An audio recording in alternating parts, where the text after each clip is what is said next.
Keldi No'ruz, keldi köklem, küngül yayıldı. Gül ışkıda xandan urup bulbul sayıldı. Assalamu alaikum cemaat, hamma olamın No'ruz bayramıga kutlu olsun. No'ruz Merkezi Asya'da yaşaguchi butkul xalqlarning ortak tabiat bayramı. Ajdodlarimiz zamandan beri avlatdan avlat qoldirib bugunga ulashtirgan muborak miroslarımızın biri. No'ruz bayrami asosan tarixi buyon 3-oyni markaz qilib o'tkazilib kelgan. Nima deganda 3-oy O'rta Osiyo coğrafyasida yashaydigan xalqlarga nihoyatda muhim bir oy hisoblanadi.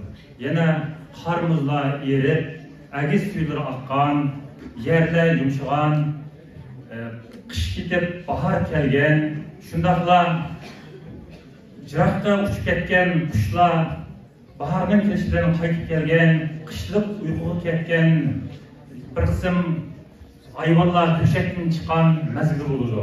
Bu mazgillarda xalqimiz yana chorvachilik mazgillarida bo'lsin, mayli dehqonchilik ishlari bilan shug'ullangan mazgillarda bo'lsin, bu oyni har xil faoliyatlar bilan kutib olishga odatlangan. Chunki chorvachilik zamonlarida xalqimiz sovuqdan o'tib, mol vonalaridan aman eson bahorga ulashganligini xusholgan. Yana bahor mazgillarida qo'ylar, atlar va kalalar nasl qoldirdi. Xalqda sut berdi. Bu xalqning bir xushallik mazgillari. Shu xalqimiz bu zamonlarda bu arxiv faoliyatlari bilan bu faoliyatni uyushtirib kelgan. Dehqonchilik zamonlari kelgan uchun 3-oy O'rta Osiyo, ya'ni Markaziy Osiyo xalqi vaqtida yerlar yumshab, bahor kelgan, ko'pchilik paydo bo'lgan mazgil. Bu mazgillarda dehqonlar yerni aylashtirgili har xil faoliyatlarni uyushtirib, yerni qanday terish, yer qoldigan mo'lusul, kelgusida hayot bo'lgan umid birini ifodalash uchun har xil faoliyat yapgan. Yani tantarif faoliyatlar deymiz, masalan, o'g'loq tortish, issiqishtirish, yaqinmasa mashrab uyushtirish degandek. Bizning bola vaqtlarimizda No'ruzda bir kunda emas, balki 3-oyning ichida haftalar o'tkaziladi. Ya'ni taq kunlarning hammasida o'tkaziladi. Demak, bu yerda bir xushallik bor, inoqlik bor. No'ruz xalqimizga baxt tilash, salomat tilash, o'rtada inoqlik barpo qilish, ham kelgusidagi baxt hayotiga bo'lgan umidni ifodalash uchun mushlar bir oylarni tanlagan edi. Hamda No'ruz deb atilishga sabab bizning tariximizda O'rta asrda, yana 10-asrda toki 16-17-asrgacha bo'lgan zamonlarda arab tili asalas, fars tili shekaras degan bir zamonlar bo'lgan. Shu zamonlarda xalqimizning tili butunlay, yana yozuvchi shoirlarimiz asosan arabcha va farscha she'r yozgan, arab farscha asar yozgan mazgillarda xalqimiz nurg'un atalg'ular almashtirgan. No'ruz degan bu atalg'u dal mushu mazgilda xalqimizning bugungi tilimizga kirgan.